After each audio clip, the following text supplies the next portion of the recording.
एक समय की बात है, नगर में रहने वाला कबीर नाम का एक लड़का अपनी जिंदगी से बहुत निराश था। उसकी निराशा का कारण यह था कि वह अब तक कुछ भी नहीं कर रहा था। उसके माँ बाप उसे ताने मारते कि तेरे सारे मित्र कुछ ना कुछ कर रहे हैं, लेकिन तू अभी भी घर में ही बैठा हुआ है। मित्रों के बीच भी अक्सर उसका मजाक ही बनता। वह कहीं जाता तो लोग उससे पूछते कि क्या कर रहे हो। उसे यह बताने में बड़ी शर्म आती कि अभी वह कुछ भी नहीं कर रहा। धीरे धीरे उसने रिश्तेदारों के यहाँ जाना और लोगों से मिलना जुलना कम कर दिया। वह ज्यादातर समय अपने घर में ही बैठा रहता। वो अकेले में रोता, भगवान को कोसता और अपनी किस्मत को दोष देता। अब उसे अपनी जिंदगी बोझ लगने लगी थी। कभी कभी वह सोचता कि जब वह कुछ करने के लायक ही नहीं है तो फिर उसके जिंदा रहने का भी क्या फायदा। उसे तो मर जाना चाहिए। एक दिन वे अपने नगर की एक सड़क से गुजर रहा था। तभी उसने देखा कि एक गुरु दुख के ऊपर प्रवचन दे रहे हैं। वह भी वही भीड़ में पीछे बैठ गया और गुरु के प्रवचन सुनने लगा। गुरु बोल रहे थे कि दुख एक गुरु की भांति होता है जो हमें जीवन की सच्चाई दिखाता है और हमें सही से जीवन जीने का तरीका सिखाता है। आप चाहें तो अपने दुख रूपी गुरु से जीवन जीना भी सीख सकते हैं और चाहे तो उस दुख में डूबकर बैठकर रो भी सकते हैं। कबीर भी गुरु की ये सारी बातें ध्यान से सुन रहा था, लेकिन उसे गुरु की यह बातें सही नहीं लगी। उसने खड़े होकर कहा, दुख कुछ भी सिखाकर नहीं जाता, सिर्फ पीड़ा देकर जाता है। दुख की पीड़ा अनंत होती है। ऐसा लगता है इसके बाद कुछ भी नहीं होने वाला, कुछ भी नहीं मिलने वाला। मृत्यु भी उसके सामने छोटी लगने लगती है। गुरु ने कहा, आखिर क्या दुख है तुम्हें? कबीर ने अपना सारा दुख गुरु के समक्ष कह सुनाया और पूछा, क्या आपके पास मेरे इस दुख का कोई समाधान है? यह सुन गुरु मुस्कुराए और बोले, जिस दिन तुम्हारे जीवन में सच्चा दुख आए उस दिन मेरे पास आना, मैं तुम्हारे दुख का समाधान अवश्य करूंगा। इतना कहकर गुरु वहां से चले गए। कबीर ने सोचा, क्या मेरा दुख सच्चा नहीं है? क्या जिसमें से गुजर रहा हूँ वो छोटा है? कोई भी मेरे दुख को नहीं समझ सकता। जब माँ बाप नहीं समझ पाए तो गुरु क्या समझेंगे? अपने दुखों से परेशान होकर कबीर ने एक निर्णय लिया कि अब वह कुछ करके दिखाएगा। उसने एक छोटा सा व्यापार शुरू किया, लेकिन उसमें उसे सफलता नहीं मिल रही थी, पर उसके घर वाले खुश थे कि वह कुछ तो प्रयास कर रहा है। वह अपने व्यापार में जुटा रहा और उसे धीरे धीरे सफलता भी मिलने लगी। फिर उसने रफ्तार पकड़ ली और सिर्फ 3 साल के अंदर ही वह एक बड़ा व्यापारी बन गया। अब कबीर के चारों तरफ ऐसे बहुत से लोग थे जो उसकी चिंता करते थे, उसे पसंद करते थे, उसके काम की प्रशंसा करते थे। अब उसके घर वाले भी उसकी प्रशंसा करते नहीं थकते थे। दिन प्रतिदिन उसके मित्रों की संख्या बढ़ती जा रही थी। अब वो अपनी जिंदगी से बहुत ही खुश था। उसके कुछ मित्रों ने उसे सलाह दी कि जब तुम बड़े व्यापारी बनकर इतने खुश हो तो सोचो कि अगर तुम इस नगर के, इस राज्य के सबसे बड़े व्यापारी बन जाओ तो तुम्हारे पास कितना सुख होगा, कितने लोग तुमसे जुड़ना चाहेंगे। तुम्हारा कितना यश फैलेगा। स्वयं राजा भी तुमसे मित्रता करना चाहेंगे और जरूरत पड़ने पर तुमसे ही धन उधार लेंगे। मित्रों की यह बात कबीर के मन में घर कर गई। अब उसने और भी धन कमाने का प्रयास शुरू कर दिया, लेकिन उसे ये सब कुछ बहुत ही जल्दी चाहिए था। वह सब कुछ प्राप्त करने में अपना ज्यादा समय बर्बाद नहीं करना चाहता था। इसीलिए उसने ऐसे भी कार्य करने शुरू कर दिए जो उचित नहीं थे। उसने बड़ी मात्रा में अपने मित्रों से धन उधार लेना शुरू कर दिया। ज्यादा मुनाफा कमाने के लालच में अपने सामान में मिलावट करने लगा। उसने दूसरे व्यापारियों के खिलाफ षड्यंत्र भी रचे, उन्हें डराया धमकाया। जैसा जैसा उसके मित्र उससे कहते गए वही करता गया। वह इन तरीकों से ज्यादा धन तो कमा रहा था, लेकिन अब उसके जीवन में सुकून नहीं रह गया था। उसके मन की शांति गायब हो गई थी। उसे रातों में नींद नहीं आती थी। सुख साधन की सारी वस्तुएं होने के बाद भी उसे किसी में सुख नहीं मिल रहा था। एक दिन कबीर अपनी बग्घी में सवार होकर कहीं जा रहा था, तभी रास्ते में उसे गुरु का आश्रम दिखा। वह रुक गया। वह गुरु के पास जाकर बोला, गुरुदेव, आपने कहा था कि जब तुम्हारे जीवन में सच्चा दुख आए तब मेरे पास आना। अब मैं बहुत दुखी हूँ। मेरे रातों की नींद गायब हो गई है। मुझे कहीं सुकून नहीं मिल रहा। इस तरीके से कबीर ने अपनी सारी समस्या गुरु के सामने कह सुनाई। गुरु ने कहा, जब तुम मुझसे पहली बार मिले थे तब भी तुम किसी दुख में थे। तुमने उस दुख से क्या सीखा? कबीर नहीं कहा, मैंने सीखा कि सिर्फ सोचने और चिंता करने से कुछ नहीं होता। अपनी सोच को सच करने के लिए कर्म करना पड़ता है और सिर्फ कर्म करने से भी कुछ नहीं होता। अपने कर्म को अंतिम पड़ाव तक ले जाना भी आवश्यक होता है। चाहे रास्ते में कितनी मुश्किलें आएं, मन कितना ही निराश हो, कितना ही लगे कि अब आगे कुछ भी नहीं होने वाला, तब भी यह मानकर चलो कि मैं जो भी कर रहा हूँ उसमें सफल अवश्य होगा। लोग सिर्फ सफल व्यक्ति को ही सम्मान देते हैं, फिर चाहे कोई कितना ही अच्छा क्यों ना हो, वह लोगों की नजरों में होता है। यह सब सुन गुरु मुस्कुराए और बोले, यह असली दुख नहीं है। जब तुम्हारे जीवन में असली दुख आए तब मेरे पास आना, मैं उसका समाधान अवश्य करूंगा। कबीर जाते समय गुरु को सोने के सिक्कों से भरा घड़ा भेंट किया। घड़ा देखकर गुरु ने कहा, यह मेरे किसी काम का नहीं, इसे उस पेड़ के नीचे गड्ढा खोदकर दफना दो। कबीर ने गुरु के कहे अनुसार घड़े को पेड़ के नीचे दफना दिया और वहां से चला गया। कुछ दिनों तक तो व्यापार अच्छी तरक्की कर रहा था, लेकिन गलत व्यापार की वजह से ही धीरे धीरे उसे व्यापार में घाटा होने लगा। उसकी सारी धन संपदा धीरे धीरे खत्म होने लगी और एक दिन ऐसा आया जब उसके पास कुछ भी नहीं बचा और वह कर्जे से लग चुका था, लेकिन वह निश्चित था क्योंकि उसने सारा कर्ज अपने मित्रों से ही लिया था। मैं सोचता था कि उसके मित्र बुरे समय में उसका साथ देंगे, लेकिन ऐसा कुछ भी नहीं हुआ। बुरा समय आते ही मित्रों ने ही सबसे पहले अपना उधार मांगना शुरू किया और उधार वापस न करने पर जान से मारने की धमकी भी दी। उसके शुभचिंतक, उसे चाहने वाले सब उससे दूर हो गए।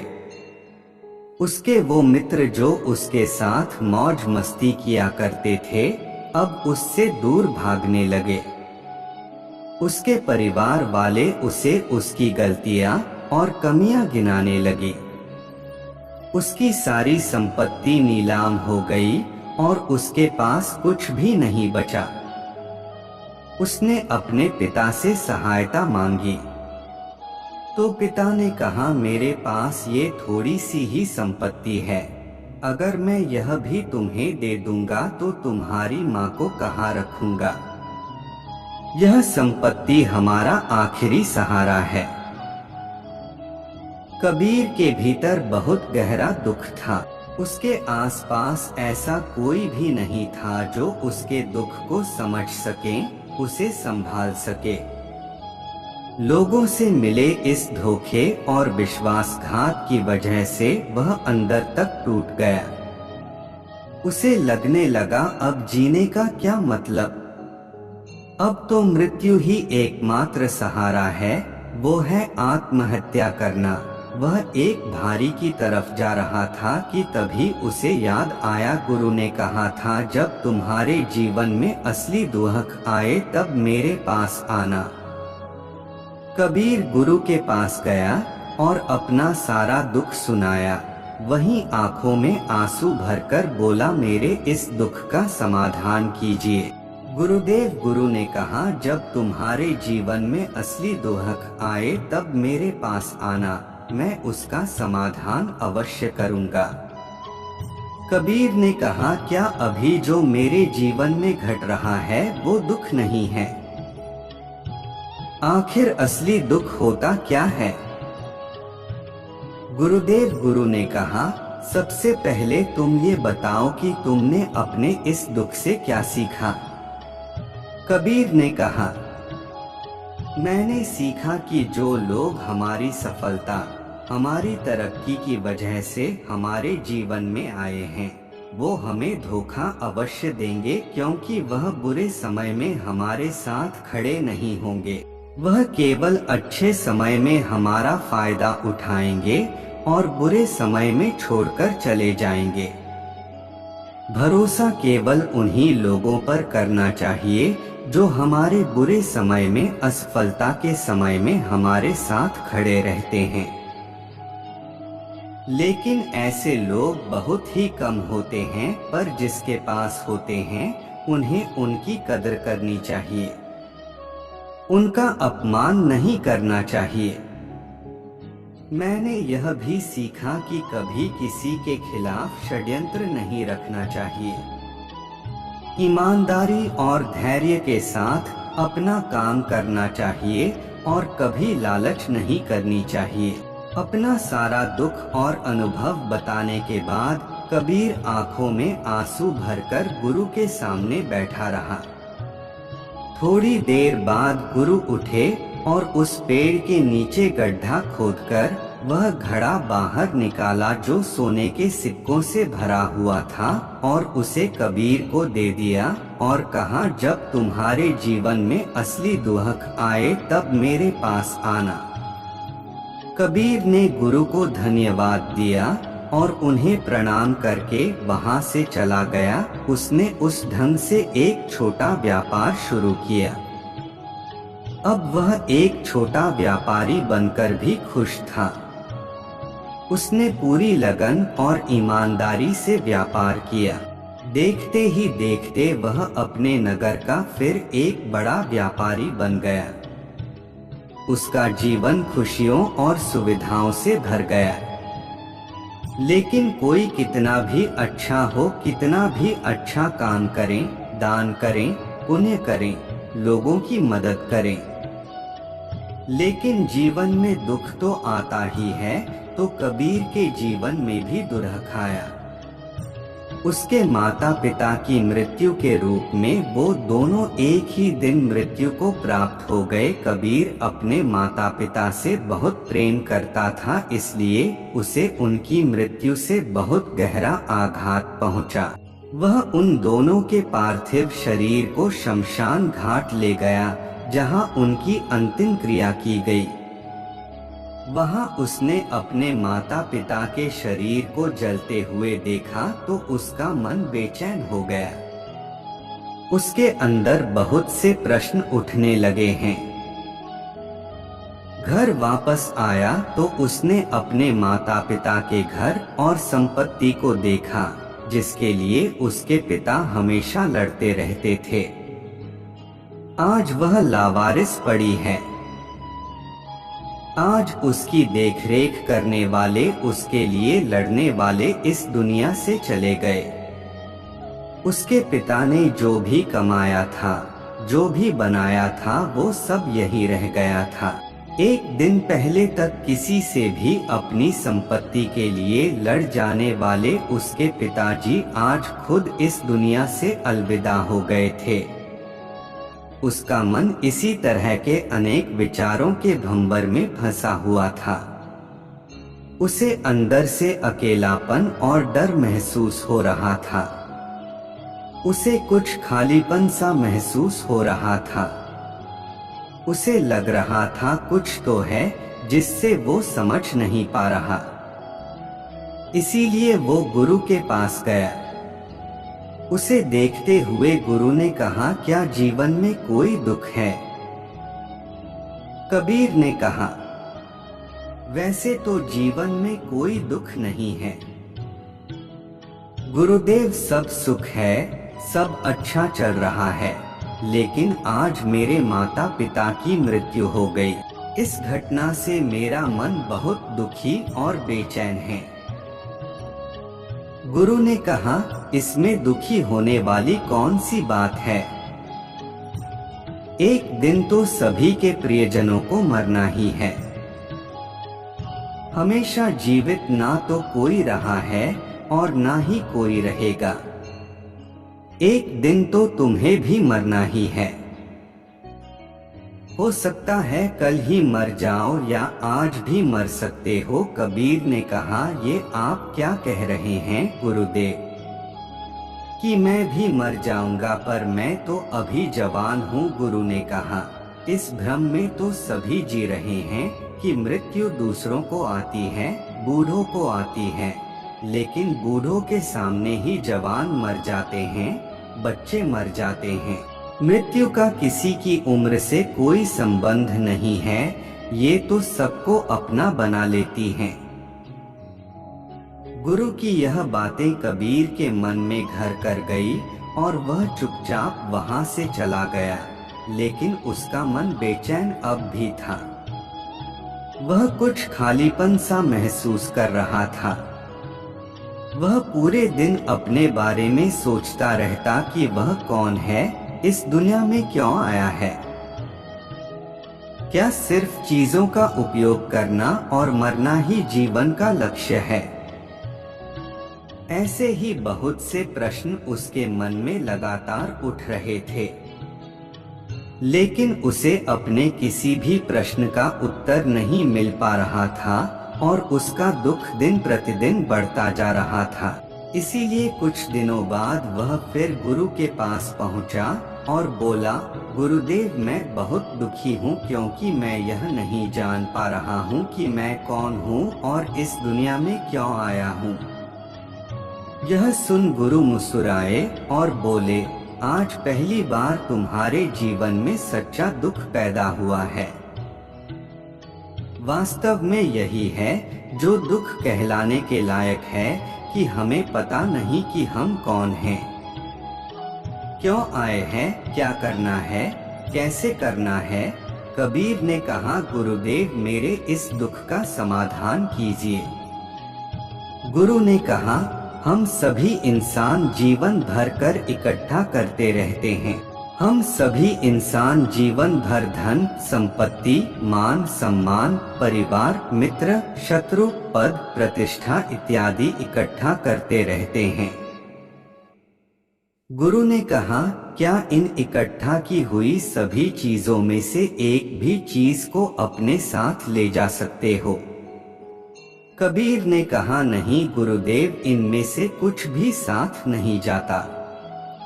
मेरे माता पिता के साथ भी कुछ नहीं गया, सब तो यही छूट गया, घर परिवार संपत्ति सब कुछ। गुरु ने कहा, अब मेरी बातों को ध्यान से सुनना। इस दुनिया में हमें जो इकट्ठा करना चाहिए वो तो हम कभी इकट्ठा करते ही नहीं। चीजें हमारे सामने ही होती है, लेकिन हम उन्हें देखने का प्रयास ही नहीं करते। इस दुनिया में हमें जिस चीज को इकट्ठा करना है वो हम खुद हैं। हमें खुद को इकट्ठा करना है ताकि जब मृत्यु हो तो हम एक हो सके और स्वयं को पहचान सके। हम भीतर से बंटे हुए हैं। हम बंटे हुए हैं प्रेम में, नफरत में, क्रोध में, जलन में, क्रूरता में, धन में, संपत्ति में, पद में, प्रतिष्ठा में, मान में, पहचान में, धर्म में, जाति में। ऐसे ही सैकड़ों हजारों चीजों और वास्तव में हम बंटे हुए हैं। हम टुकड़ों में जीवन जी रहे हैं। इस बंटवारे की वजह से हमारी चेतना कभी एक नहीं हो पाती। हमारी चेतना शक्ति बिखर गई है। इसीलिए हमारे पास इतना भी समय नहीं है, इतनी भी ऊर्जा नहीं है कि हम मुड़कर एक बार अपने भीतर देख सकें। वास्तव में जिस धन की कमी, सुविधाओं की कमी, मान सम्मान की कमी को लोग दुख समझते हैं और जीवन भर उसे दुख बोलकर रोते रहते हैं और उनका समाधान खोजने का प्रयास करते रहते हैं,